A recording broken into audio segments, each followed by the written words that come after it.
I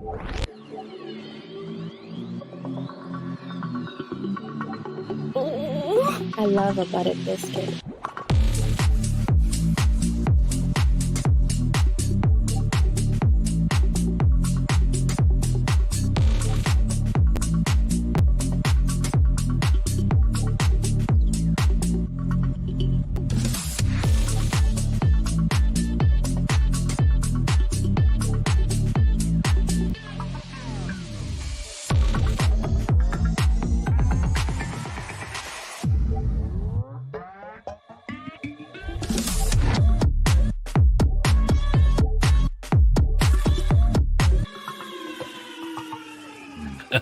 Well, you're handling that mic pretty well.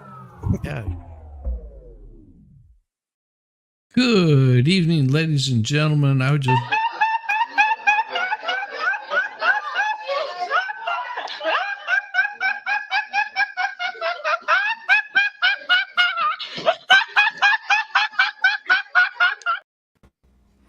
Hey, what's going on, everybody? How you doing? How you doing? How's it going? Oh, it's going. Looks like it's Sausage Fest tonight. Oh my gosh. Oh, really? Yeah. Well, All lady, right. Well, I'm out. could. I'm just kidding. well, most ladies said, I'm not going to be I able like to make you guys, but I'm not going to sit here and do a circle jerk. it. Oh, come on. You don't want to be the pivot man this time. Damn it. Guys are always the I don't pivot play man. that game anymore. My wrists are tired, damn it. Oh, my fucking ribs. Oh, my God. Between Friday and yesterday. Oh, Jesus. The trial and then last night. Oh, man. That bruise came back on my ribs just to kick my ass, man. I just like, oh, God, it's been sore. Oh, my that's God. beautiful. That's beautiful. Am I still leaking? Sucked. Yes, Yeah. JD fan, I am still leaking. I'll give a shout out to everyone. Puddle Town, good to see you. Kaiser Pineapple, it's wonderful to see you, man. JD fan, oh my gosh, Audio Coffee, good to see you. Debbie Morin, hello, how are you? Oh yes, it has been. Yeah, that has to hurt. Yeah, it hurt like a son of a bitch. It still hurts. Hey, are you putting anything on that to keep that thing moist, like antibiotic ointment, to keep it from drying out? Yeah, Okay. yeah. I'm keeping Neosporin on it, and you know, there was only a little bit of hole that went into and went through, just like the small portion of it went through, where I could like whistle out of it. It was pretty cool, except that would spew blood, and I didn't need to have that happening. It seems to heal up on the. But it healed up on the inside last night. My wife freaking hates me with a passion because I can get a puncture like this and a cut, and next week it'll be like there was nothing there. Yep. She's like, you damn. Well, the Wolverine or inside of something. your mouth, typically, your tongue, your mouth, the inside of that has a tendency to heal up pretty quick, unless you have extenuating circumstances or whatever. But for the most part, for normal people, they seem to heal up pretty quick. Yeah, and I mean it's you know, I don't taste blood anymore, so that's good. Yeah, Always a plus. Yeah, but you know, like I kept a bandage on it all night, and there was a little bit of seepage on it, but overall it's been pretty good. If I laugh really hard, it will split open and start bleeding, but I can just that's why I keep a little bit of paper towel here, so I can look like I'm blushing or something like. Well, as long as you don't wear a bandage there, and then just color in a small patch of it black, then you'll be okay. Well, here's the thing. For the Start trial, goose stepping around. I don't go stop. Come on. It is not my idea. No, So whenever we did that Saturday, it was an hour before we were supposed to start. I caught the lip. It's bleeding all over the place. I've got a bandage over it, and I show up, backstage, and they're just like, "Are you like, what are you doing?" It was like, "That looks like you're a German artist." I was like, yeah, I'm not going to be on screen. I was like, that's not going to help my case. That's all I need to do is show up, and try to do that. I do have the the recording of the jury as they were deliberating. Yeah. I've got it unlisted right now, but this next week I'll probably be showing so you can see how the jury got to the verdict that they got to, because I know that there was a lot of people who are just like they were like wanting to throw the expert under the bus, like torch him. They were wanting to show up with, pitchforks and burn him up. Oh, yeah. No, I had already, tied the noose and stretched the rope out and greased it up nice. I built a platform right outside Dollywood because I figured that's what he would want. Oh, you want 16 or yeah, 16 and Sue was going to set, she was frying some chicken, and we were going to set up a little barbecue out there and, go back to the old days when they used to make a fun day out of it. Oh, well. I was Programs, robbed. get your programs. Yeah, well, I was robbed. Audio copy. Don't worry. There won't be any kinky Harry Potter. I did try writing that. Here is the problem. Here is the big problem with it, because it's copyright characters. Chat GPT won't do it. It won't do copyright characters. Yeah, of course. Because it's just like, yeah, we're not going to do that. And then of course, because it's really smutty and slutty and all that kind of stuff, it wouldn't do that either. It was just like, yeah, we'll keep it clean here. I was like, oh, that's no fun. I want That's so retarded. I hate that. I'm like, what is the point of having like smut if you can't have good smut? Yeah, that's the fun of it. So we take our liberties on creating the smut. How's that? Yeah. Yeah. I mean, So did you come up with change it names to- that were kind of similar to where people could Yeah, I was figure it gonna say, out? Yeah. I mean, you couldn't change it to Harry Cooter and Harmonica and. Yeah. No, I mean because the names that came up with were horrible. I'm just like, Yeah. like it just giving me a hard time, and I spent way too many hours trying to get it to create the story, and it just was giving me it fought me every damn step of the way. I managed to wipe out all the enigmatic and whimsical out of the damn thing, but I mean it's not a bad those story. words. It's not a bad story. It's more of a love story.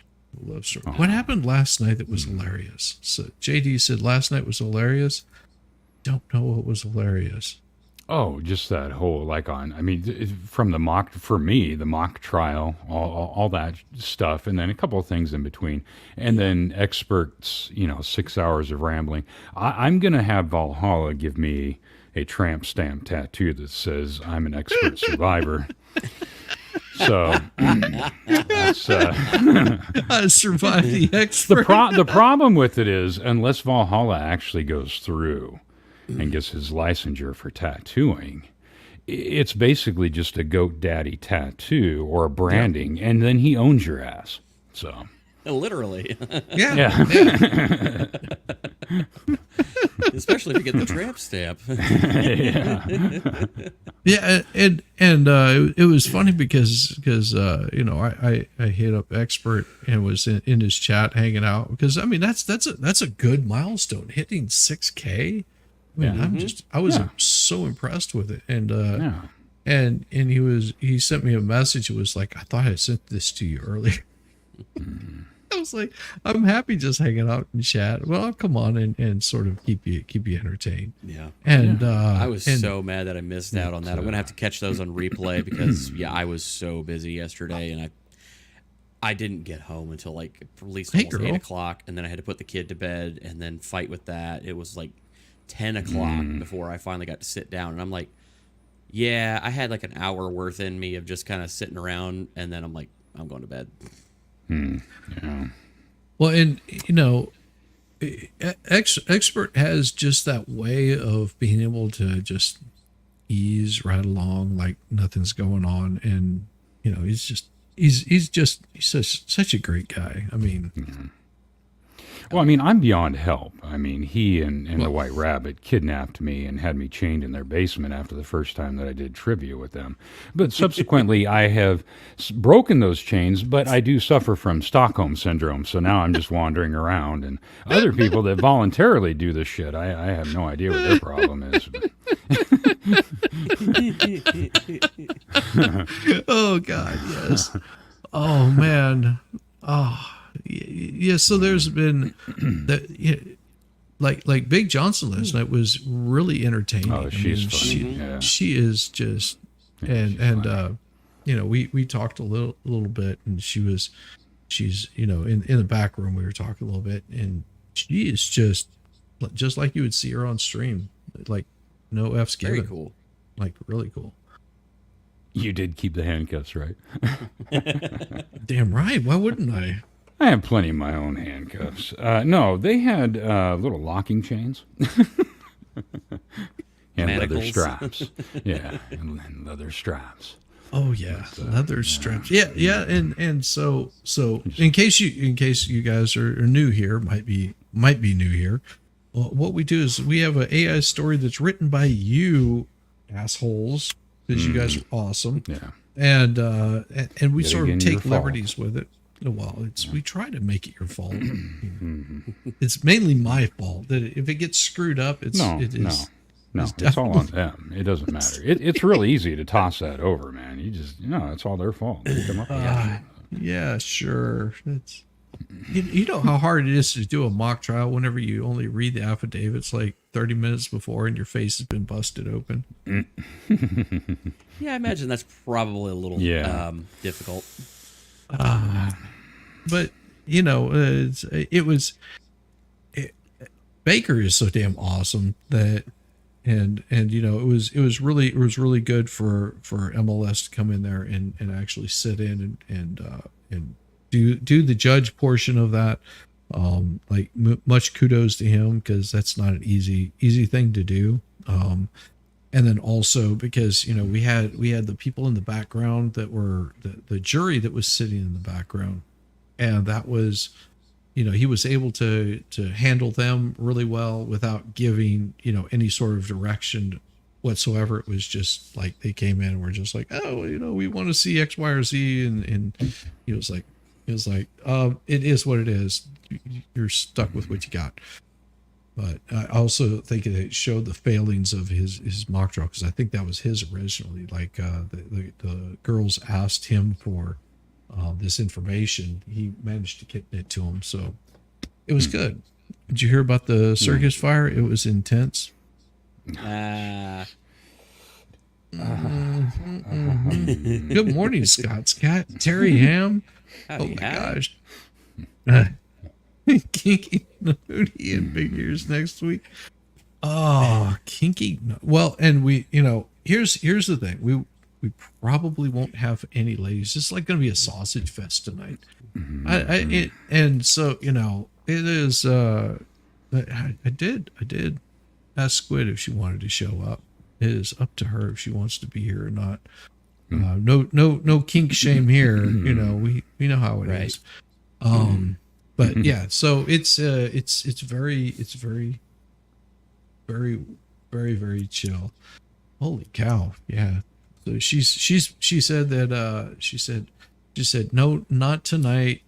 She's feeling much more like wanting to get like really dirty, and we're just not dirty enough for her. So no, she really.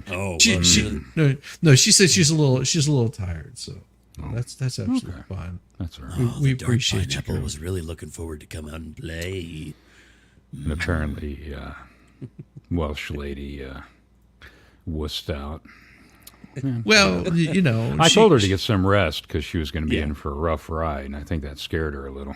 Well, it's because you showed her the saddle that you were going to be using. She looked at that. I was going to use oil. I wasn't going to do it dry.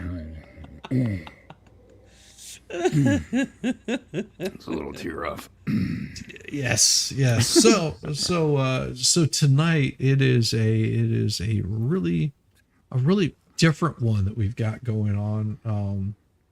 Don't know how it's going to work, but we're able to pull it off just sort of in the oddest ways, I guess. It's the best way I can put it. We managed to make it because like it says, please do not. What does it say to me? It says, sorry, given the nature of the request, I will provide a toned down suggestive version that adheres to the community guidelines.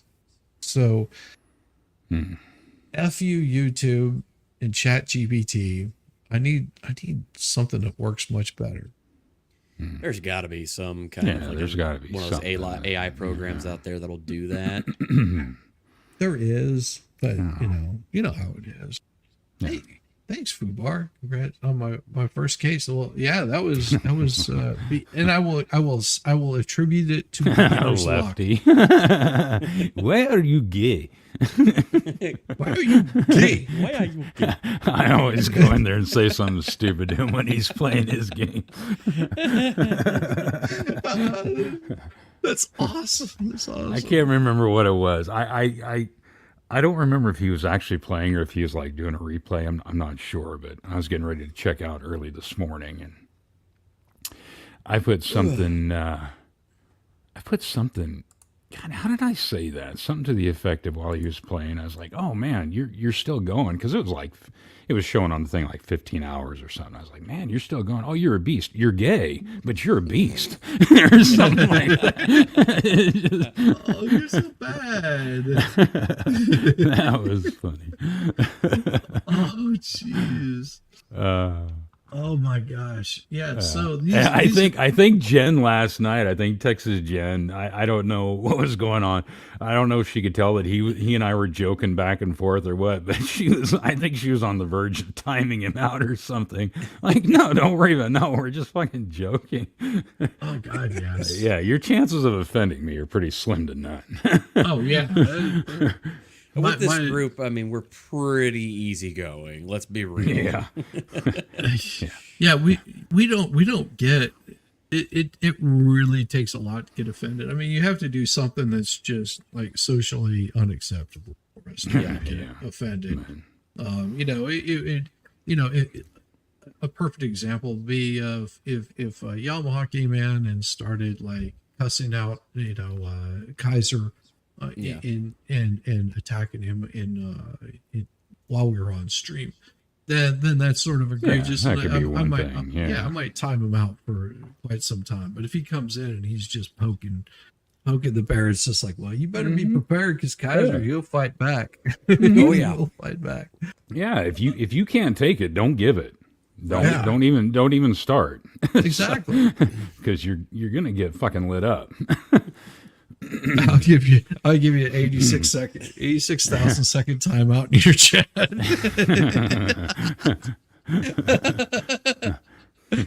Oh, that's happened before. I think someone timed out Valhalla for like 24 hours or something like that. It's like, what did you guys do? He goes, what did they do to me? I was like, I have no idea. I think that was going. Wasn't that during the whole trying to auction off his ranch or something? Oh yeah, something like that. Yeah, that's funny. It was weird. It was. We had a good time though. So chapter 1 here, as it works out, is it's there's Chris Autumnaire. It greeted. I'm just gonna say Alara Thornwood. Does that work for you, Alara? Alara Thornwood. Yeah. Alara. Well, potato. Well, poor Thornwood, as she stepped through the wrought iron gates of Wisteria Hall, because her slender shoulders were squared, an outward sign of resolve that tightened her chest. And what a nice chest it was. She was standing at 5'6", a little tall, but we like midgets too. Lara's auburn hair caught the sun's rays, casting a fiery halo around her. Well, it's the same sun that lighted that emerald spark in her eyes, a spark that always hinted at the boundless curiosity within her. That was not all that was within her. She was the newest addition to a lineage of learners that Wisteria Hall had seen walk its hallowed halls for centuries. When she was born to a lineage not entirely known to her, Alara carried with her a small penis worn leather satchel filled with the remnants of her mother's magical legacy, or tampons. It was all she had left of a past shrouded in. I thought I got them all shrouded in enigma. I hate this. A life that had bid her goodbye the same way it had welcomed her, with quiet, unspoken secrets. Hey, Volstorm. Hey, David. How you doing? Hey, girls, how you doing? Yes, it is a sausage fest. It is a sausage fest. I see. Where are all the chicks, man? Good enough to show up, but not good enough to read. Whatever. Well, unless you want to hear the jackhammers going in the background, you don't want that. You know. Hey, listen. Just because they get all excited and have a little fucking flooding party, that's not my problem or fault. Get a canoe, man. Get houseboat. Houseboat. There you go.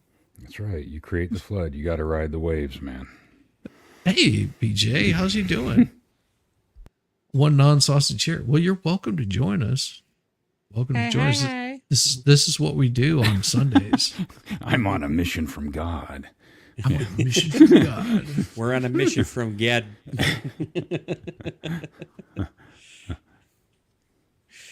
I guess see now, just so you guys know, she is truly a redhead, and she is not touchdown. Paper unbreaded. BJ. Hey! We needed some estrogen in here. Thank God. Well, It's I the can't Big stay long, but I Johnson. figured I would come check this out. Yeah, it's fun. Yeah. It's fun. What we do is we basically read through, some stuff that was written by ChatGPT or whatever AI I could get my hands on, or I could sling my thing at. And this is what we do. And sometimes we use voices, and sometimes we just read it straight as an arrow. Depends on what we're feeling, how froggy we are. Oh, Are you boy. feeling froggy? No. So the auburn-haired who just showed up in this story? Oh, it's her name is what is it? Skank, something like that. No, it's Alara Thornwood. Yes, Alara Thornwood. So she is the hot little redhead. Okay. She likes wood, and she's thorny. Mm-hmm. No. And she showed up with a box of like sex toys or something. Something like that. She's prepared. Okay. Lady got to be prepared. Go ahead, Kaiser. Now that you're Okay. all awkward feeling now. Yeah, now that I'm sitting here and just kind of like, all right, well, yeah, okay. So, I got distracted, hadn't even thought about what I was going to do here, but okay, I guess we'll just roll with it. Okay.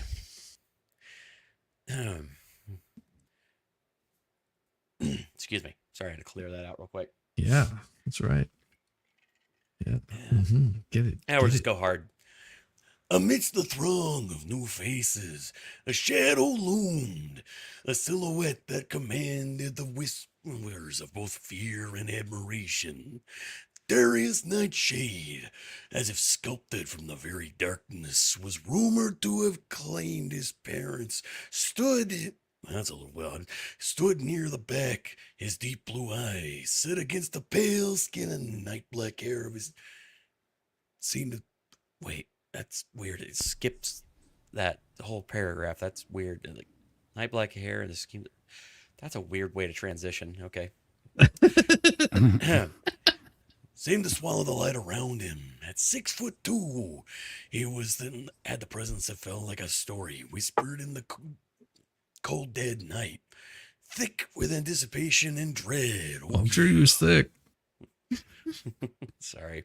Go ahead and do the next two. Okay. Darius was no stranger to Wisteria Hall. Its secrets and corridors were as familiar to him as its reflection. He was an enigma unto himself, a prodigy of magic, whose quick ascent to the mastery had earned him as much jealousy as it did respect.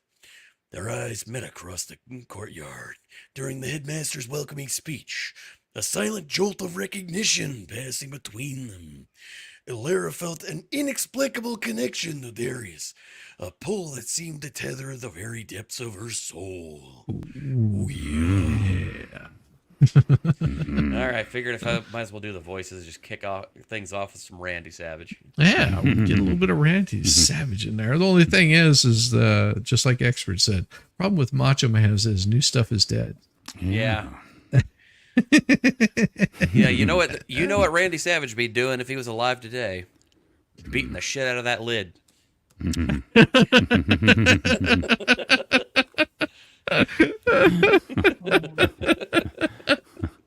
Clawing his way to the top.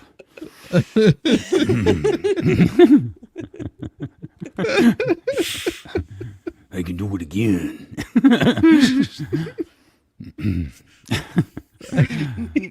Good luck. Yeah. Have fun. All right. It was Headmaster Augustine Darkmoor who called the assembly to order, his silver hair a stark contrast against the dark robes that cloaked his lean build. He surveyed the crowd, his sharp gray eyes lingering on each student with a mix of appraisal and caution. Darkmoor had steered Wisteria Hall through some storms and calms alike, but the halls whispered of the sacrifices he'd made, the personal life he had forsaken for the sake of the academy. To Alara's side there was a rustle of silken fabric, and she turned to glimpse Professor Selena Hollowcrest as she made her way through the throng of students. The violet-eyed enchantress, with her chestnut hair woven into elaborate braids, possessed a beauty that seemed to transcend the very laws of nature that governed their magical world. Yet beneath the alluring facade, there was hidden a depth, a yearning for something more that resonated with Alara's own search for truth. Well, she's talking. Sounds like a kinky teacher here. That's what it sounds like. Fillet my soul. Oh, man. Did you want to try one, Big Johnson? You're muted. You're on mute. You're muted. You're muted. No, you're muted. You're muted. You're still muted. I can't hear your sultry voice. We must hear you. Sorry, my dog started going crazy. And There you go. Oh no, that's fine. That's fine. If you want to try one, it's easy. You just read a couple of paragraphs and read it in your own voice if you want to. These two that are on the screen? Well, and I'll give you a third one if you're feeling groovy. I feel like I'm in grade school again, reading out loud to the class. Yeah, that's what it's like. we do. All right. As the ceremony concluded and the students dispersed, the grandeur of Wisteria Hall stood unyielding before Alara. Its spiraling towers and ancient stones wore the age of time with an elegance that belied its strength, its gardens shifting in a dance with the unforeseen forces that protected these grounds. She knew not what awaited her within these walls, or how these threads of her fate would entwine with Darius' nightshades. But in her heart, a drumbeat of destiny began to sound, a rhythm that promised a promise that her arrival at Wisteria Hall was not but the first whisper of an incantation that would unfold in both shadow and light. Yeah. It's almost like reading a fortune cookie. Yes. Super easy. The whispers of prophecy. There in the secret library. Oh, it was thick. It was thick with the dust of centuries, pages upon pages of forgotten lore, and it was piled high on the storm-worn shelves. Alara Thornwood, well, them dirty little eyes, they danced with inquisitive flames as she followed Darius Nightshade, looking at his buns and saying, let me get some of that. Through the labyrinth corridors of books, dim light cast by the hovering orbs only added to the sense of mystery that enveloped this place. You're not supposed to be here without a professor, Alara whispered, her voice a mixture of apprehension and excitement. Darius, well, he flashed a mischievous grin, his deep blue eyes reflecting the arcane light. Rules have a particular flavor when broken, he replied, his voice low and inviting. Besides, the secrets we need aren't fond of daylight or prying eyes. Well, they stopped before that massive tome that lay on a pedestal. It's covered embossed with ancient ruins. Darius carefully opened it just like he wanted to open her legs, and a glow spread out from its pages. Oh, it illuminated them faces with a golden hue.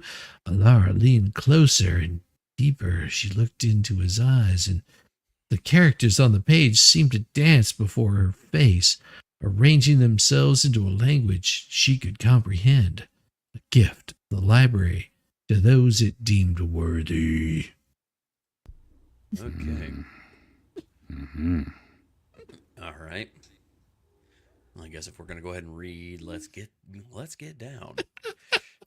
I got you. I got you, Bulldog. I got that. Well, hey there, must they are. I can't quite get the voice. Anyway. All right. All right. This prophecy speaks of an eclipse that will shadow the world in darkness. Darius explained, tracing the lines with his finger. It's not just an astronomical event, it's a catalyst for something much greater, something malevolent. Alara felt a chill run down her spine as she read the words aloud. When the celestial dance obscures the sun's embrace, two hearts of opposing legacies shall awaken the dormant shade, unless their bonded power unveils the light within. Their gaze met, a silent understanding passing between them. The air seemed to crackle with energy, and the subtle current flowed from the book to their intertwined souls. An unintentional magic bonding that whispered of their potential power together.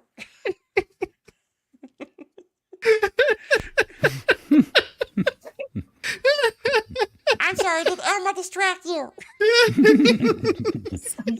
It was that whole twist between Elmo and that fucking New York chick or whatever. That's what threw me. Like, Look, Elmo had to really switch his voices on the fly. It was best they could do at short notice. Elmo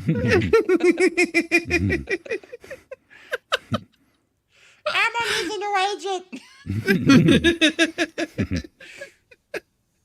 Oh, I'm not sure where that voice came from, but all right, here I am. Oh, man. Oh, God. Right. You want to keep going, or you want me to take it? I can keep going if you want me to keep going. No, I don't care. Okay, I'll just, yeah. Darius pulled away at first, breaking the connection. We need to be careful. He said, his tone suddenly serious. If the prophecy is true, then our very presence here could be the trigger. Our presence could be the key to stopping it. Alara counted, her mind racing with the implications of their discovery. It's fucking Edith Bunker in here now.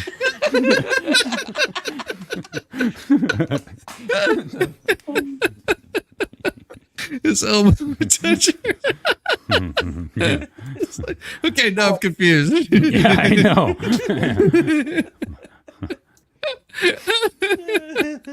Where were you tickling Elmo? Oh, wouldn't you like to know, asshole?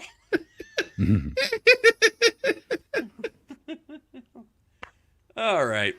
Oh, The following thank you. has been closed captioned for the reality impaired.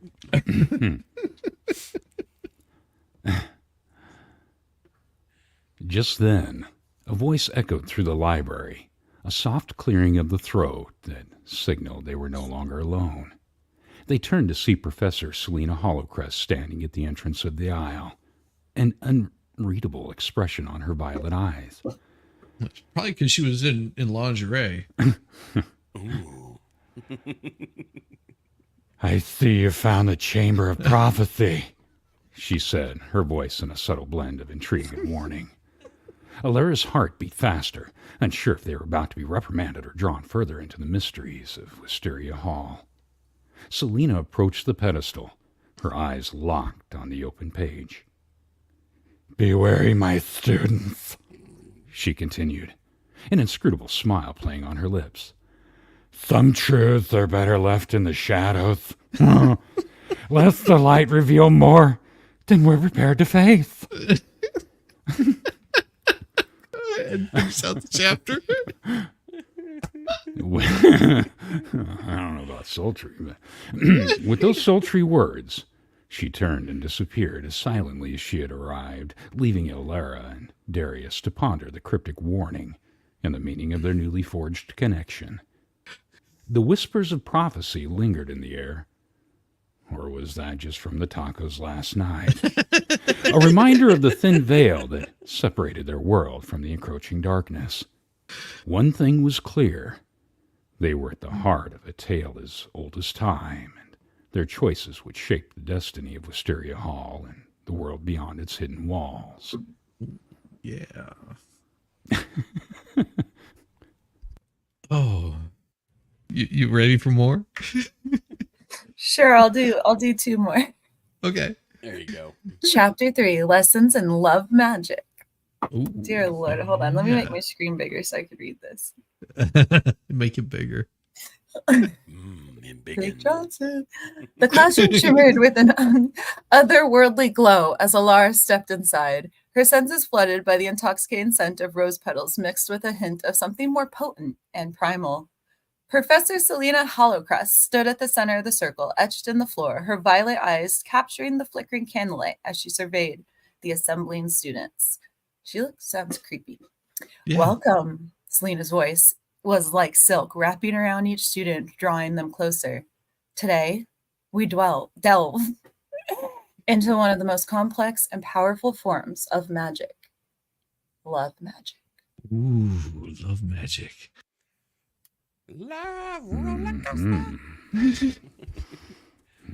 Well, Alara, she found a spot near the edge of the circle. Her mind was racing the previous night's adventures in a secret library with Darius, who had left her with more questions than answers. And with every glance they exchanged, now crackling with unspoken tensions. Come over here. As you will learn, Selena continued, love's magic is not as simple as the casting of a spell to ensnare another's heart. Just take off your shirt. It's okay. You can mow my lawn. It's the weaving of deep emotions like the ones I have in me. The understanding of desires and a careful balance. It's giving and taking. Love magic can heal. It can destroy. Oh, destroy me. Break me. Bond me. It's not to be trifled with. The students, they began their lessons with basic terms of attraction, each reciting incantations under Selena's guidance. Alara found the work trivial. Her mind kept wandering to the library's prophecy and to Darius's ass. Oh, it was whose presence was at the back of the classroom was a constant distraction.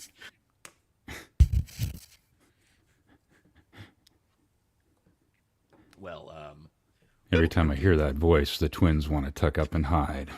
Yes. It's like, I feel dirty. for a second there when you started, I couldn't tell if you were doing Mickey Mouse or something like that, and I'm like, oh. It's the same voice, isn't it? Almost. Very similar. I can't quite get that one. Oh, Lordy. Thanks, Bulldog.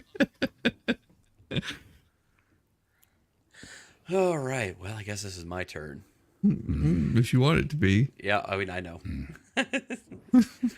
As if sensing her two students' divided attention, Selena approached Alara. Miss Thornwood, She said, her tone commanding yet not unkind.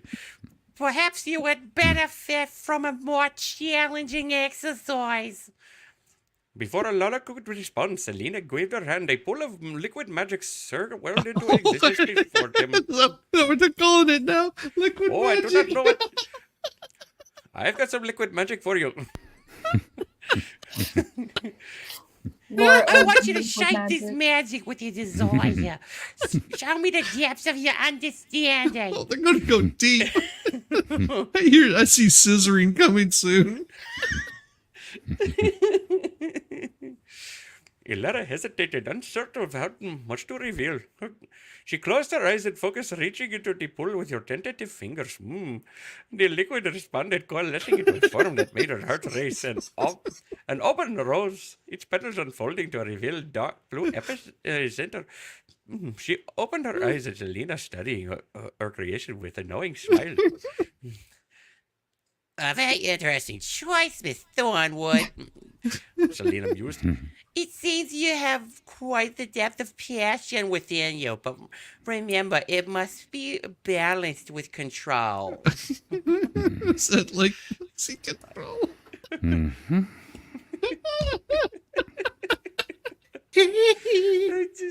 Okay. The lesson continued, but Elara's thoughts were ensnared by the rose that she had conjured.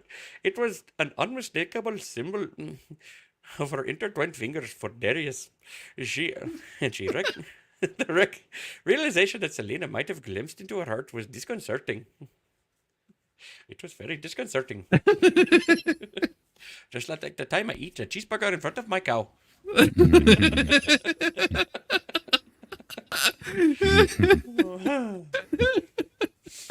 Oh God! Oh, sorry. Go Thanks, ahead. Portello. Go ahead, Yamaha. You got it.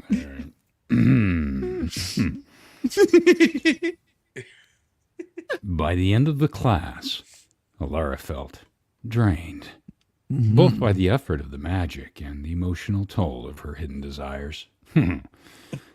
As the students filed out, Selena held her back with a gentle hand on her shoulder. Oh my. You gonna stay after class? Followed Be by careful, Elara, she whispered, her eyes piercing. The path of love, the magic, is fraught with peril, particularly for those with a prophecy hanging over their heads. Alara's pulse quickened. Did Selena know about the prophecy, or was it just a general warning? She couldn't be sure. But the weight of the enchantress's gaze told her there was much more to learn from the seductive professor than mere love spells. As she left the classroom, Alara caught Darius's eye for a moment. Oh, and for a moment, they stared a silent understanding. The lesson in love magic were more than academic, and their journey together was only just beginning. Meow.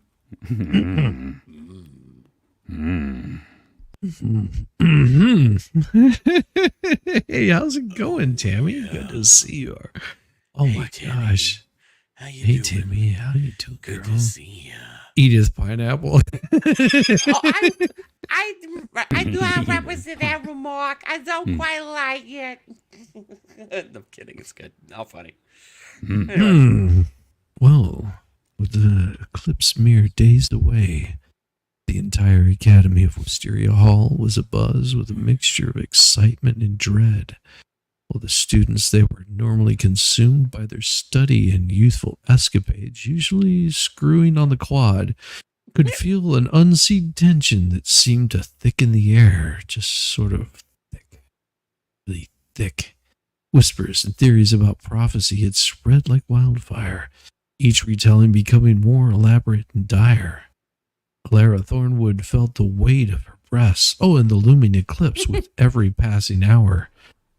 Her studies, once a sanctuary of solace and discovery, they were just now punctuated by stolen glances and magnetic pulls towards Darius's nightshade. More like a eggplant. Though they had agreed to focus their magical disciplines, their growing attraction was like a persistent spell neither could fully ward off. Well, they met under the guise of practicing advanced incantation in the Academy's furthest tower, but she was down on her hands and knees like a dirty slut bag in a space where the curious eyes of her peers seldom ventured. With an extensive array of sex toys and candles illuminating the ancient stone room, Darius led Alara through a complex spells that tested both her concentration and how exotic she could get and what she could do with that. And a true extent of their combined power, because they liked combining, they liked power, they liked getting down and dirty. And of course, now we ended off to Ethel. Oh, of course you're going to do that to me now. Wait, you turned on? I hope not. God, jeez, man. I need to stop. Sorry, my eyes were over here on something else on this project I'm working on. So Meow. nothing that fun. More tedious than anything else. Anyway. Focus, Alara. The light of the moon is not just illumination, but energy that can be harnessed. And Darius instructed, his voice deep and reverberating against the tower walls.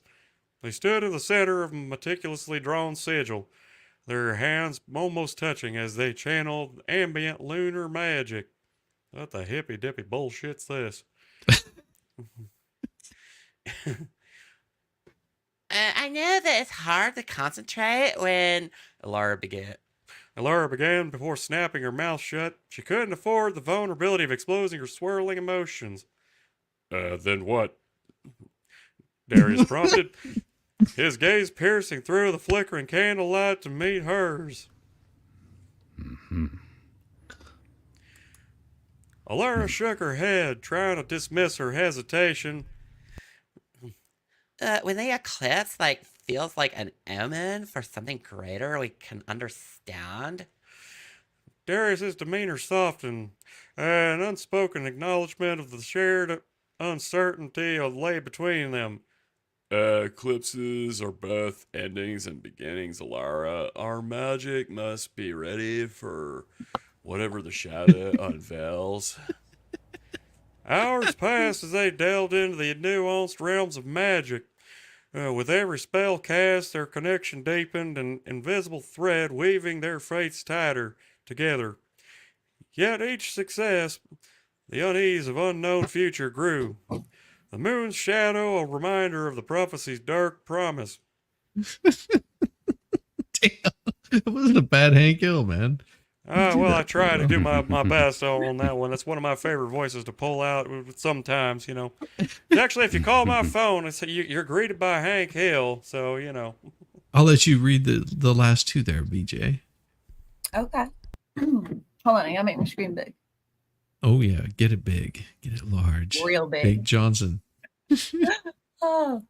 As the night deepened and the tower's candles burned low, a quiet understanding settled over them. They were two mages caught in the tempest of ancient forces, their fates no longer entirely their own.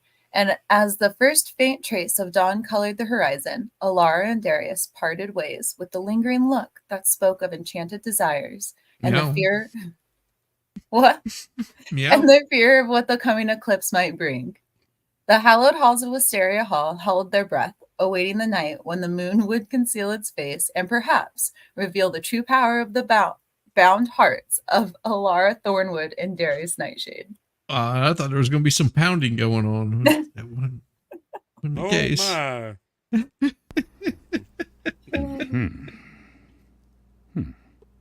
Yeah. Chapter 5. The Enchanted Bond. Flickering candlelight danced across the walls of the hidden alcove as Alara and Darius stood close, their breaths mingling in the charged air. The magic around them hummed with a life of its own, each spell they whispered weaving an intricate tapestry of light and shadow. Darius's hand brushed Alara's as they completed the incantation, a surge of power coursing through them that left their hearts racing. The connection between them was undeniable, a magnetic pull that drew them closer until their lips met in a kiss, charged with enchantment.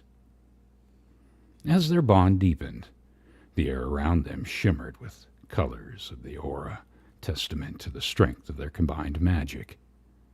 Their passion was more than attraction. It was as if the very magic in their veins had found its match. Alara was the first to pull away, a flush spreading across her cheeks. Meow. And other areas, I'm sure. The engorgement showing through. We shouldn't have, she began, but Darius silenced her with a finger to her lips. What should or shouldn't doesn't matter right now, Laura. He said. He said in his voice, slow with intensity.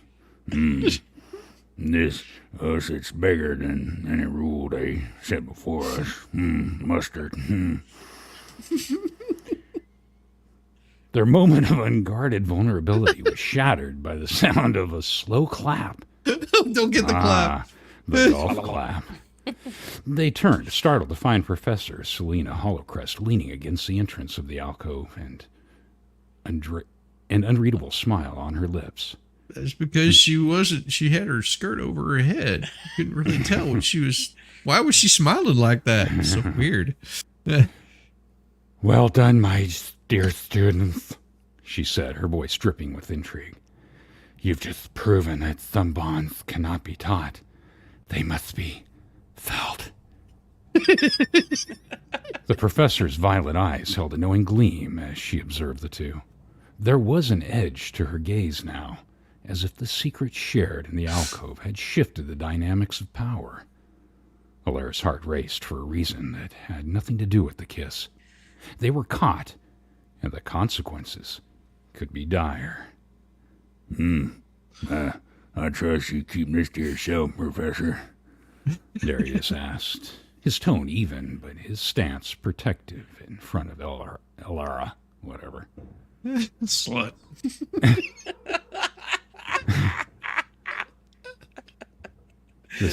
Selena's smile widened. Your secret is safe with me. However, this changes things.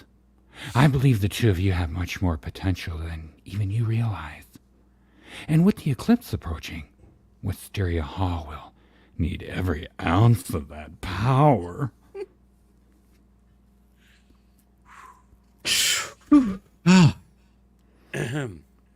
With a swirl of her cloak, Professor Hollowcrest turned to leave them, her words hanging like an air of prophecy themselves.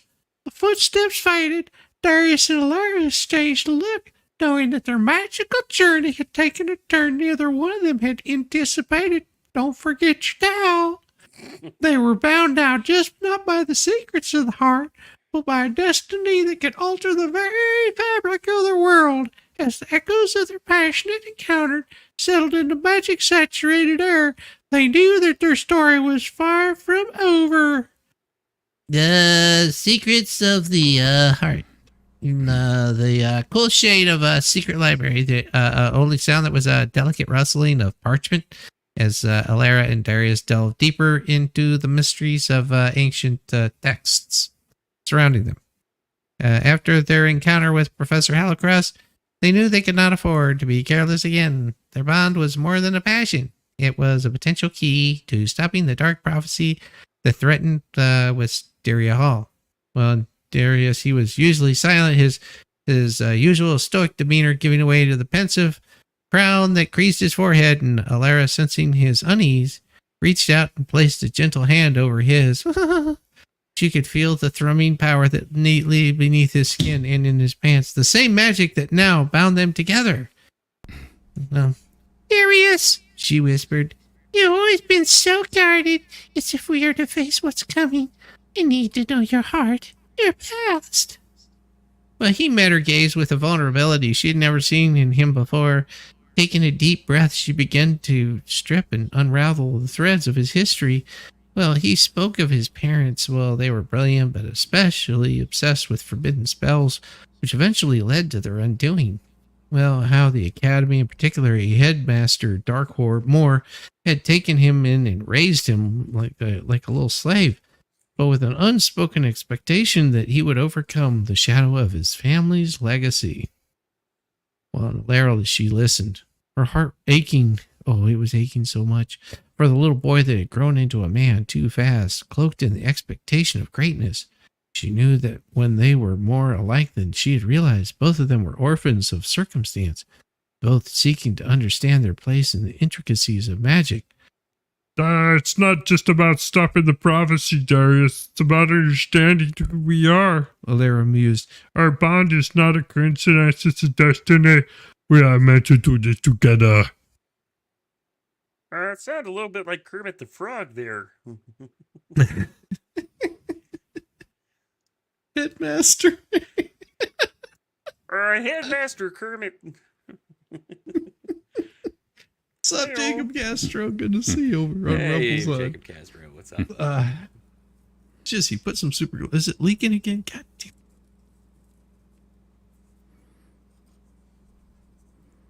Is your face leaking? I don't know. Can't you Probably. feel it? It's your face. Yeah, it's leaking a little bit. Just a little bit. It's okay. I don't know. It's all just a little leakage. It's all numb. All numb. Might be the alcohol. Maybe. There you go. Thinning it out. Okay.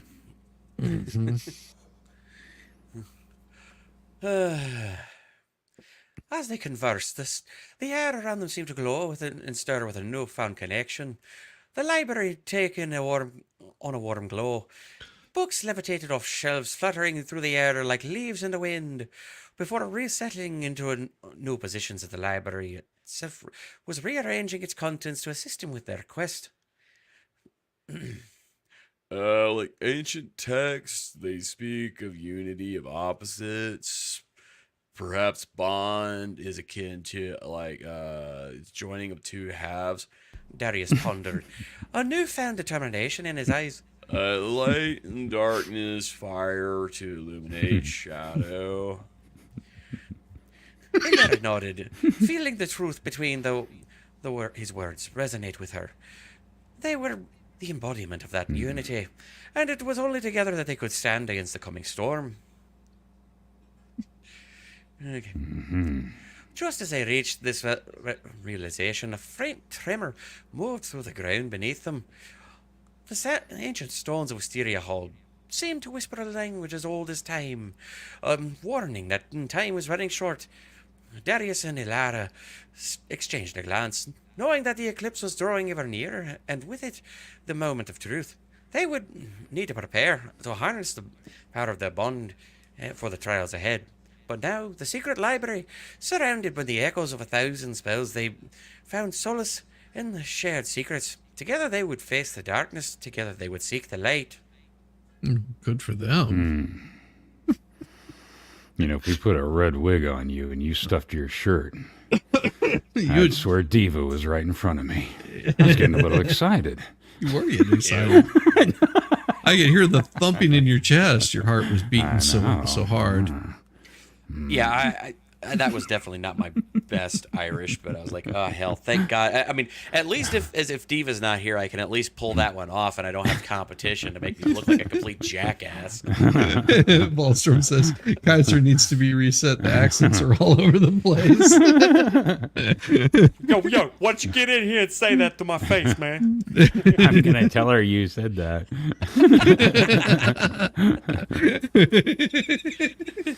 Whatever. She loves me. And read as much as you like or as little as you like, BJ. And you're muted again. All right. I know what you said. That's beautiful. Chapter 7. Stop leaking. The eclipse approaches. The grounds of Wisteria Hall brimmed with a crackling energy, an undercurrent of anticipation that coursed through the very stones of the ancient academy. The eclipse was a mere 3 miles away, and the aura of urgency was palpable among the students and faculty alike. Every class, every discussion, subtly orbited the impending celestial event, and Alara Thornwood found her thoughts consumed by more than just the academic implications. Beside her, Darius Nightshade moved with a swiftness that betrayed his concern. They had been working closely with Professor Selena Holocrest, attempting to unlock further secrets of their bond that could be pivotal in combating the darkness promised by the prophecy. Yet with every secret unraveled, more questions seemed to sprout like weeds after the storm. Pass. Nice. The alignment of the celestial bodies will amplify our magical defenses. But we must be precise. Professor Holocrest lectured. Her violet eyes floating over Alara and Darius. And my friend Andy. And the Dufresne. With a mix of worry and expectation. Alara nodded keenly. Jesus. Alara nodded keenly, aware of Darius's gaze lingering on her. Professor Holocrest had caught them in their shared passionate revelation. She had become an improbable ally, guiding them through the web of emotions and magic that they now navigated. Sex ed. As they pored over ancient texts, Alara caught the stern, searching eyes of Headmaster Augustine Darkmoor, observing them from the doorway of the library. Though his face remained stoic, there was a spark, an almost imperceptible flicker of something that might have been concern or perhaps a more cryptic emotion. Are you want me to keep going? Yeah. Oh. If you want to. Let's see. Are we sufficiently prepared for what's to come, Headmaster? Darius asked, his voice rippling through the quiet like a stone disturbing a still pond. The preparations are as comprehensive as they can be, Darkmoor responded, his fingers tapping against his arm in a rhythmic pattern that seemed at odds with his calm demeanor. But in matters of prophecy and ancient magic, certainty is a luxury we do not possess.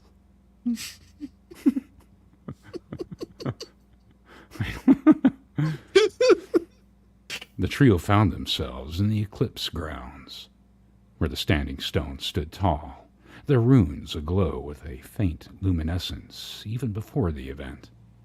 The energy here was different, more alive, responsive, as if the very earth anticipated the touch of the moon's shadow.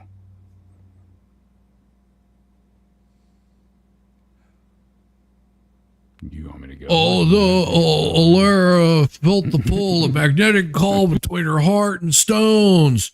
Darius stepped beside her, offering a silent resurgence.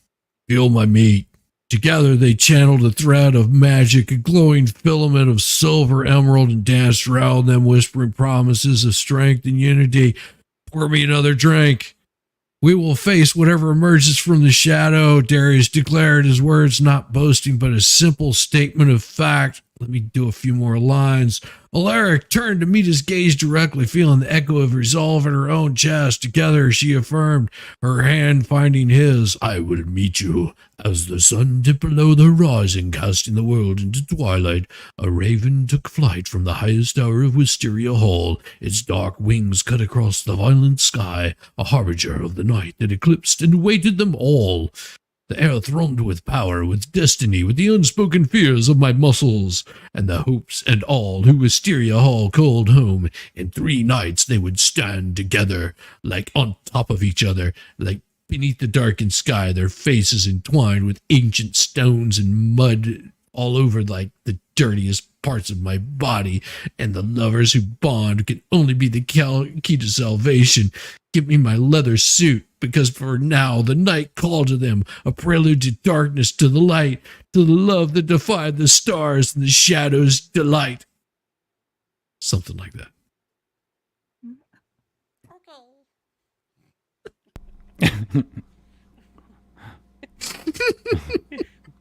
Okay. I think I just broke you.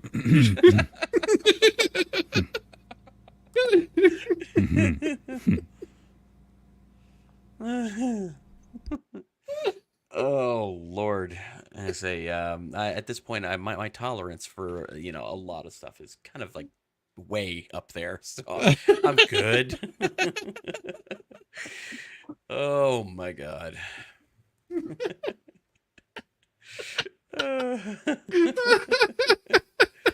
weren't expecting that one, were you? Not really. No. Nobody ever is. ever are.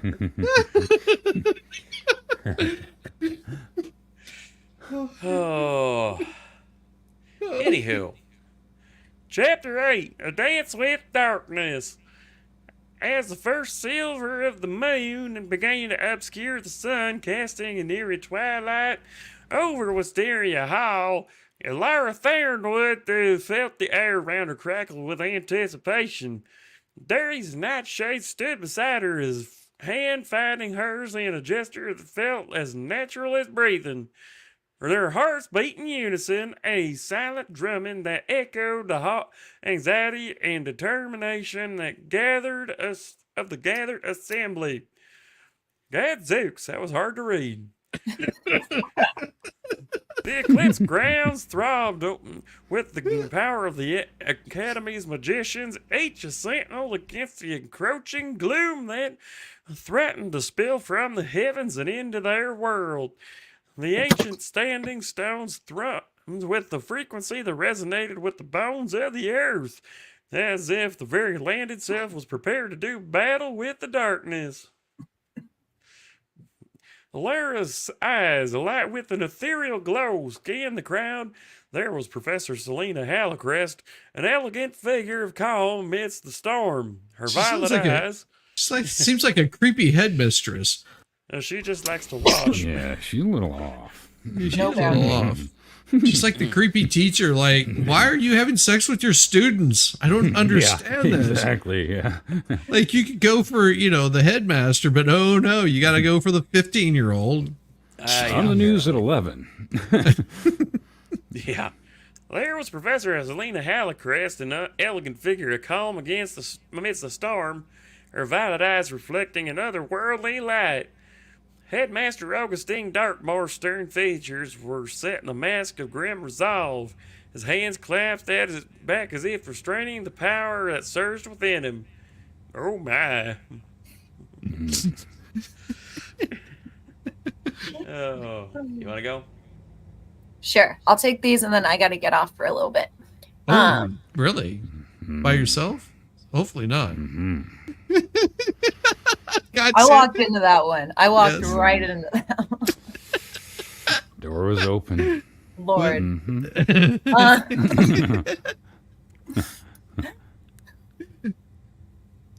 Oh, Darius's grip tightened and together. Oh yeah, it did. Gotta have that firm grip. Words of power began to weave from their lips, a duet of ancient symbols that rose above the wind. The energy between them sparked and danced, an intimate display of trust and shared destiny. It coalesced into a shield of iridescent light, reaching out to brush against the magic of their peers, binding the collective will of Wisteria Hall into a singular force. Suddenly, the darkness became tangible, a swirling mass of shadows that cascaded from the eclipse like a waterfall of void. It crashed against the barrier of light with a sound like thunder, a cacophony of malice that clawed at the edges of the spell. The entity born from the eclipse was a maelstrom of chaos, a physical representation of the prophecy they all feared. Holy shit, those are tongue twisters for me. Well, thank you, Big Johnson, for stopping in and reading a little bit. Thank you. This is what we do on Sundays, and you don't have to worry about having a voice or anything like that. Just come in and read and stay as long as you like or as little as you like. It's always a blast. It's fun. If I didn't have to go grocery shopping, I'd stay longer. And when I get a little more comfortable, maybe I'll try out some voices next time. Awesome. We'll love it. We'll love it. Well, feel free to listen along as you're doing your grocery shopping, because we're going to be at this for a bit. All right. Thanks, guys. Good seeing you. Thank you. Peace. See you later. She's awesome. Oh, I love it. That was so cool. Tinkle Tits McGee. Oh my gosh. Where's Tinkle Tits? You put the ass in assembly? Oh, yeah. There you go. Well, you guys theater kids too, because we did this shit in theater. Tinkle Tits, if you want an invite, I'll give you one. Sure. Let me give me just a second. I'm gonna hide that invite. I think I only know Tinkle Tits over on the Twitter side, so I'll hit him up over there. Go ahead and read. Fine. Yeah. And now comes the part of the evening where it gets awkward again. But you always make the awkwardness enjoyably fun. Oh, well, thank you. I try. Allura's voice did not waver, even as the darkness lashed out like serpents, seeking a weakness, a way in. Her connection with Darius was unbreakable, their bond a conduit for the unity of Wisteria Hall. The other magicians joined in, their incantations forming a chorus that bolstered the shield, waving in and out of Allura and Darius's spellwork. The standoff continued, neither side yielding as the eclipse reached totality. The air was filled with an oppressive silence, the celestial event holding the world in a breathless pause. In this moment of utter silence, Allura felt the presence of something ancient, a timeless witness that watched from the space between the stars. With the darkness pressing in, and the fate of their world hanging by a thread, Darius turned to Allura, his usual brooding gaze replaced by one of fierce determination. Together, he said, his voice barely above a whisper, but resonating with a power that was all his own. Together, Allura echoed, and together they poured every fiber of their being into the next wave of magic, their love a beacon in the enveloping dark. Ooh. This is the power of the unity. The darkness, well, it loomed over Wisteria Hall like an oppressive shroud, casting the academy into a shadow despite the midday sun. Students and faculty alike felt like the weight of the celestial disturbance pressed upon their bowels, their shoulders, triggering a primal dread clung to the edges of their souls. The air buzzed with an electric current of fear and anticipation, a storm brewing within the hearts as much as in the sky above, and Darius and Allura stood hand in hand, their fingers laced tightly as they faced the darkness that began to spill forth from the eclipse grounds. Around them, the magical community of Wisteria Hall was a tapestry of faces, novices with eyes wide as saucers, seasoned mages with usually salt and pepper and a little bit of thyme, are pretty tasty with those expressions set in grim determination, and even a sultry headmaster Darkmoor, his steely gaze locked on the two young mages who had unwittingly become the academy's beacon of hope and something of a circle jerk. Remember what we practiced, Darius whispered, his voice a steady undercurrent amid the whispers of chaos. His eyes, usually so akin to the knight's embrace, now held flickers of a star's fire. Allura nodded, drawing the strength from Darius's conviction. They stepped forward as one approached the mystical barrier that the faculty had erected, sort of like a large prostate, around the eclipse grounds. The ruins on the standing stones glowed with a pulsating azure light, keeping the encroaching darkness at bay, but everyone knew it was just a matter of time. We will not let fear divide us, Allura called out, her voice rising powerfully. In unity there is strength. Together we can push back against this darkness. Professor Hollycross, her violet eyes now stormy with fierce protectiveness, stepped beside them. The Allah is right. Let us weave our magic as one, she said, her words a rallying cry that cut through the rising winds. The enchantress began an incantation, her voice melodious and commanding, weaving an intricate spell of unity. Problem, man. Yeah, she, well, yeah. There were two. Kaiser's muted. He may have had to step away for a second. Yeah. Yeah, he had to step away for a second. But go ahead and do it. We'll just skip over. It's fine. Well, alrighty then. The students joined in, their voices a chorus of power and resolve, while the faculty added their own potent magic to the mix. The air thrummed with energy, lifting hair and robes alike. Really?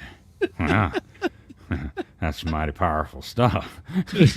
Blowing wind up my ass. And the very grounds of Wisteria Hall seemed to resonate with the force of their combined will. Darius and Alara, at the heart of this union, focused their bond into a brilliant beacon. They channeled the love and trust they had forged, their personal connection a key that turned in the lock of ancient magic. The tapestry of spells interlaced, forming a radiant lattice that pushed against the creeping darkness. The shadows recoiled as if wounded, their formless mass writhing and screeching against the light, yet despite their efforts, the darkness did not retreat entirely.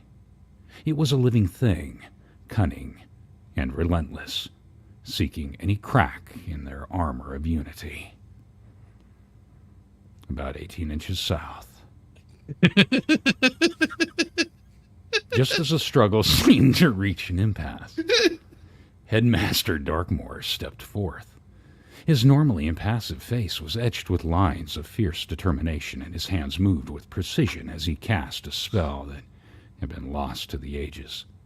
The silver-haired headmaster's incantations bolstered the collective magic, adding a weight to their defense like the foundations of the earth itself. Together they stood on the precipice of triumph and tragedy, their fates and the fate of Wisteria Hall hanging in the delicate balance. The darkness surged once more, a desperate gambit against the light it so abhorred, and the magical community braced against it, their unity unyielding. Go ahead and finish out the last two. Oh. But as the darkness pressed closer, a single piercing question remained unanswered. Would their power be enough, or was their unity merely the last defiant stand against an inevitable nightfall? The eclipse reached its zenith, casting an eerie twilight over the embattled grounds. A silence fell, the calm before a storm, as every mage held their breath, waiting for the final clash of light against dark. Oof.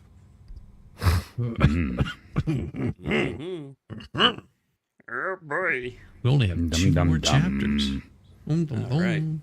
Good evening, Evening Star. Good to see you. Glad you could make it in. And Just Dawn, the soulless ginger. What's up, Just Dawn? So good to see you. Hello. It would probably be dumb on cam, so maybe. Oh, okay. Well, if you want to, we're usually dumb on cam, even Yeah, you know. whenever we're not drunk. It's an unwind. It's an unwind tonight. Yes. Yes. We got Ballstorm on the verge of climax. Yes, we do. It's Yeah, it's all because of you. Mm-hmm. Let's stop edging and knock this thing out. Just for you, Ballstorm. Guys are volunteers. Release that magic storm. Oh, I'm gonna release all right.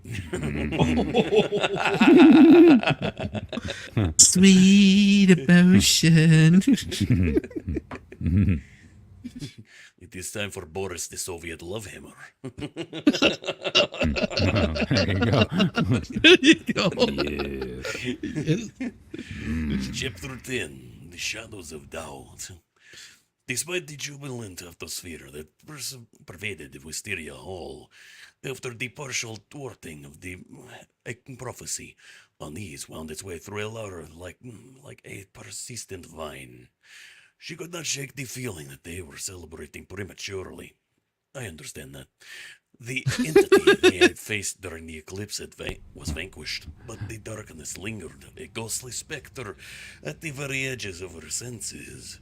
Darius, too, seemed distant, his usual confidence replaced by brooding contemplation. They stood together at the edge of the eclipse grounds, the memory of their combined power still resonating in the air around them. But victory was bittersweet, tainted by an intangible thread of unfinished business. Yes, that vicious business was in bed. Ilara turned to him, her green eyes reflecting the wavering torchlight. The darkness? It's chilly gone, isn't it? She asked, her voice low. He paused before answering, his gaze locked on the horizon where the last silver of the eclipsed moon was giving way to the night. No, Darius admitted.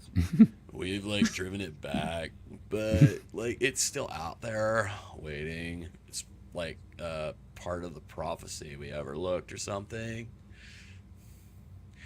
The revelation hung heavy between them. The celebration within the walls of the academy seemed almost a mockery now, a veneer of mirth where uncertainty should reign. I know, expert, right? I scare them all away. I don't know what it is. I don't know why. all the redheads leave me. No, she had to go. Diva doesn't grocery even want shopping. to play. Well, whatever. Yeah, I've heard that excuse. I got to wash my hair. My dog needs his nails trimmed. Diva won't even play with me anymore.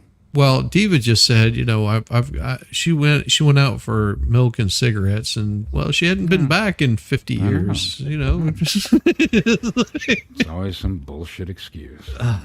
Horrible. My house is flooding. You know why it's flooding? It's because of your voice. You got her all just Tidal wave. This here, the revelation, it hung heavy between them. The celebration within the walls of the academy seemed almost a mockery now. A veneer of mirth where uncertainty should reign. We need to be honest with the others, Hilaire said resolutely. We must prepare for what's to come. Darius nodded, and together they turned back towards Wisteria Hall, the grand edifice a silhouette against the starry sky. As they walked, their hands found each other, fingers entwining with the comfort of a shared purpose and an unspoken fear. They were greeted by the expectant faces of their fellow witches and wizards who had gathered in the great hall for a feast in their honor. Headmaster Darkmoor stood at the head of the room. His penetrating grey eyes, they were scanning the crowd. He raised his hand for the silence, and all the eyes turned towards Alara and Darius as they ascended the dais, because they were naked. Alara could feel the weight of their gaze. It undressed them if they had been wearing clothes, but she stood tall, bolstered by Darius's presence beside her. Together they revealed the truth of their lingerie, their lingering darkness, and the need for vigilance. A murmur of concern rippled through the assembly, but it was met with a wave of resolve.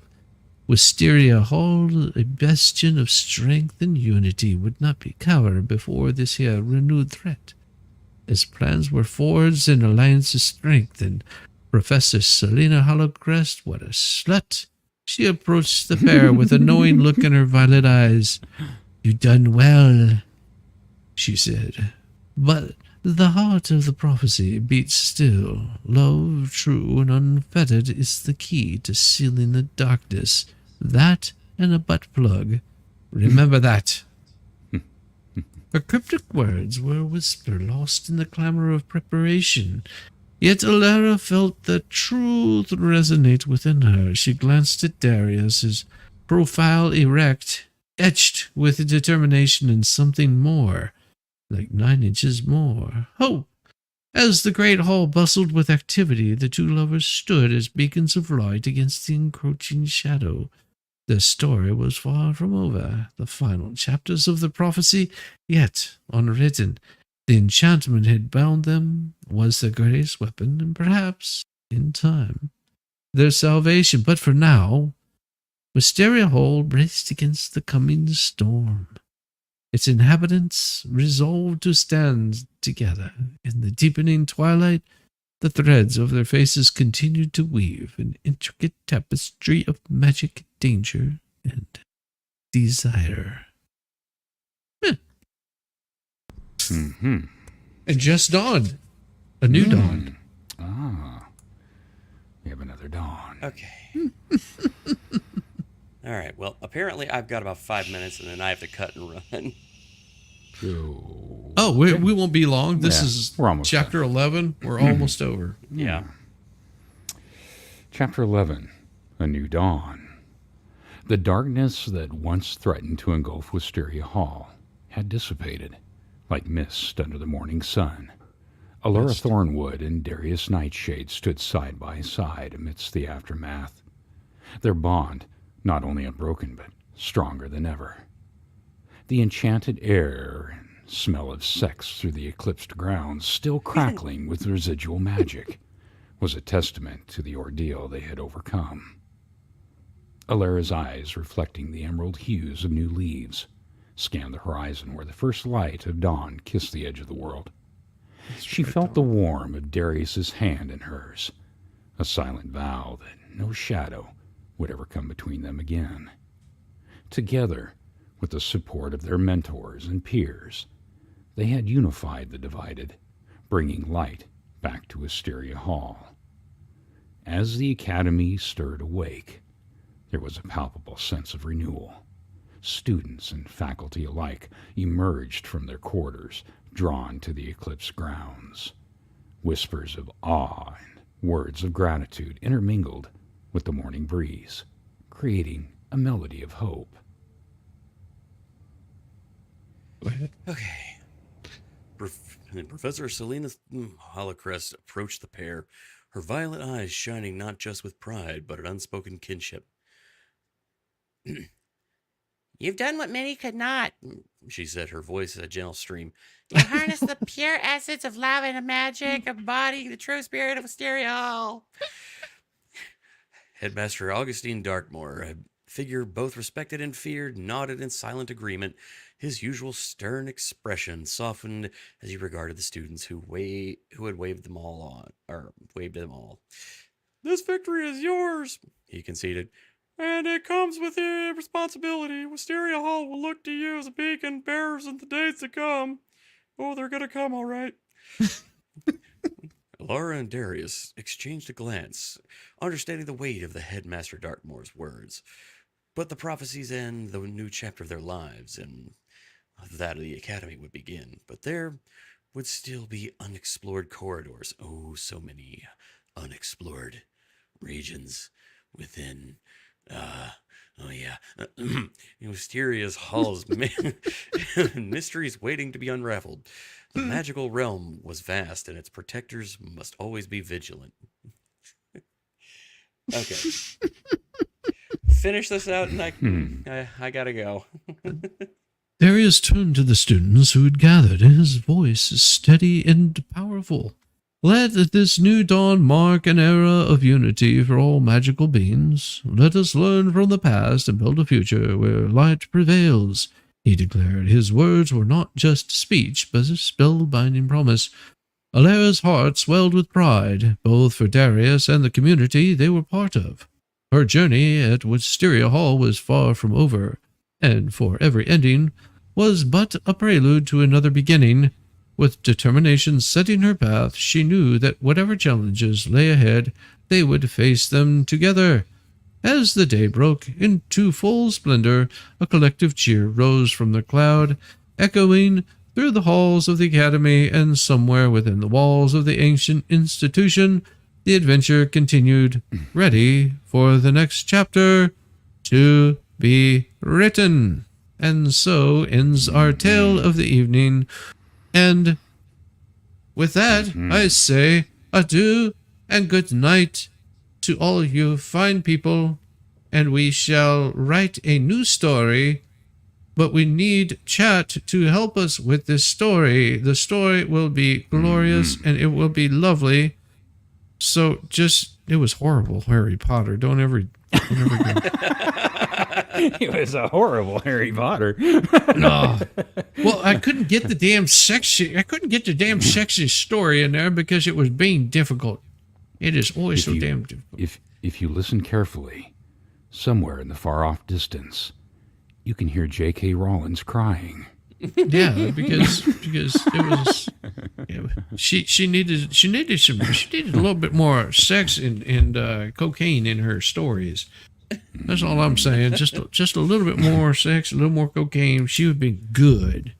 So you give it 4 magic wands up. Well, I give it 4 inches of magic. I give it 4 inches of. Hey, you take it easy, Drexy. So what do we got for chat? What do you want to hear next week?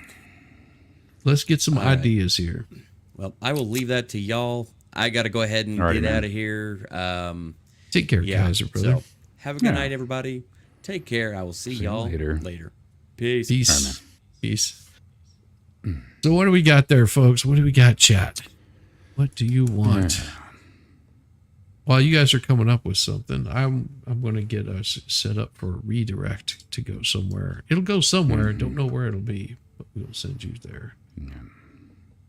So just remember, these train wrecks are not possible without you. That is true.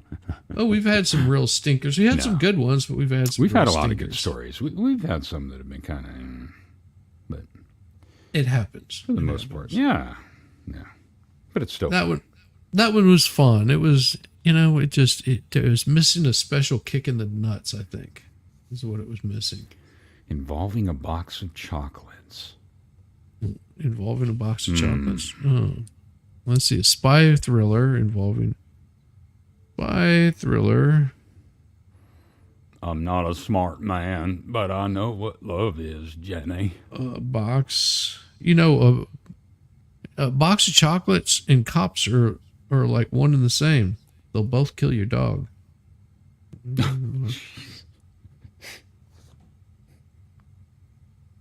That's so bad, isn't it? I say that without even thinking about it. It's just like, what? Dinosaurs. Oh, you want some dinosaurs? Oh, I like that. Dinosaurs. Okay, we'll throw some dinosaurs in there. I prefer the Lickalotopus. It's an unsung hero. It's an unsung hero of the dinosaurs, but Lickalotopus. Okay, that's that would be a very interesting dinosaur. Let's see. Yeah. There we go. That sounds like a dinosaur. That is like a spy thriller. You never know what you're gonna get. His name is Lickalotopus. Yeah, a dinosaur named Lickalotopus. That is. How is she trying to give it a treat? What? Giving a treat? Well, it penetrated me. It was unwilling. I was fighting it the whole way. It hurt so much I bled. It was a little dry, rough. It was a little dry. It was rough, barky. Yeah, I mean, a big trunk, lots of foliage in my face.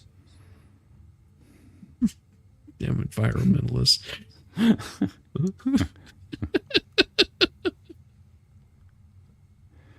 It's so bad. He's so bad. You try to hug a tree and no means no. It bites you in the face. Yes, as it should. It would bite me in the face too if I was. Why are you trying to grab that? Stop touching me there. I feel so violated.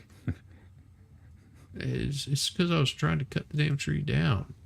That's what happens. My trunk's not your plaything.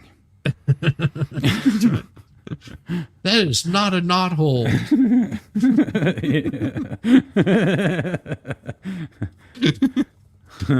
Oh God! Look, got the expert is got a upcoming stream. Got What the Hales. We are going to send you guys over to What the Hales because they are live currently, and go say hi to them and give them lots of love. That's what we're going to do. We're going to send you guys over What the Hales. Give them a big wave. Give them a big shout. We have a wonderful, wonderful night, everybody. Yeah. It is going to be a short night tonight, but that is because we're going to have a wonderful week for you next week. Make sure that you check out I Have a Story. He has a wonderful voice, and he does so much for the heart. And if you want some good heartwarming stories, just go check him out because that's what we all need. Just or good. ones that make you sit in the shower and cry. Well, that too. But everybody have a good evening. We'll see you soon. Peace. Bye, guys. Thank you.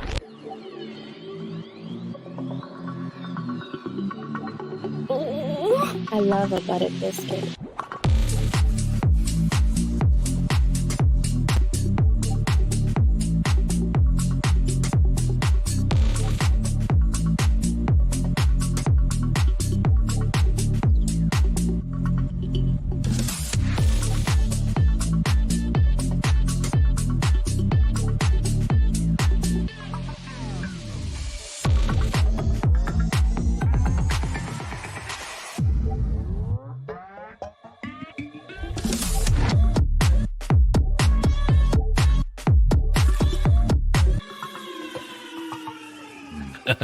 Well, you're handling that mic pretty well.